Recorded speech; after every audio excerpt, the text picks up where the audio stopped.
Declarar voto, senhor presidente. Senhora presidente, muito obrigado. Votarei sim. Admiro muito o trabalho do meu colega vereador Renato Oliveira. Faz um trabalho excelente, já foi presidente da Comissão da Saúde desta casa, né, Renatão? Então, pode ter certeza que meu voto vai ser favorável, que é em prol da nossa comunidade.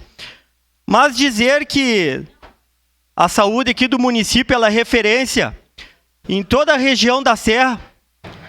Há 49 municípios, contando com Caxias do Sul, prefeitos de diversos partidos, e a conta acaba sempre para o município de Caxias do Sul. Mas para que se unir se dá para dividir? A gente vê aqui parlamentares, uns jogando a culpa no governo federal, uns jogando a culpa no governo estadual, uns jogando a culpa no governo municipal.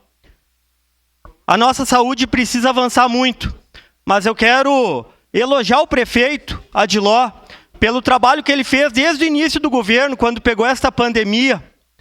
Há poucos dias atrás, muitos criticavam o governo que filhos de Caxias iam ter que nascer em Flores da Cunha, Farroupilha, e a gente vê o serviço do materno infantil sendo exemplo aqui para a região.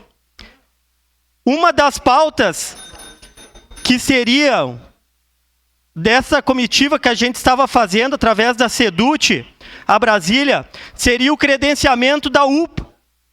O credenciamento da UPA. Se a gente quer de fato ajudar na saúde de Caxias do Sul, o momento é unir os parlamentares, a Comissão de Saúde e a Brasília, credenciar a UPA Central para que sobre esse recurso para investir, pelo menos agora nos últimos meses, no município, para que atenda a população lá na ponta.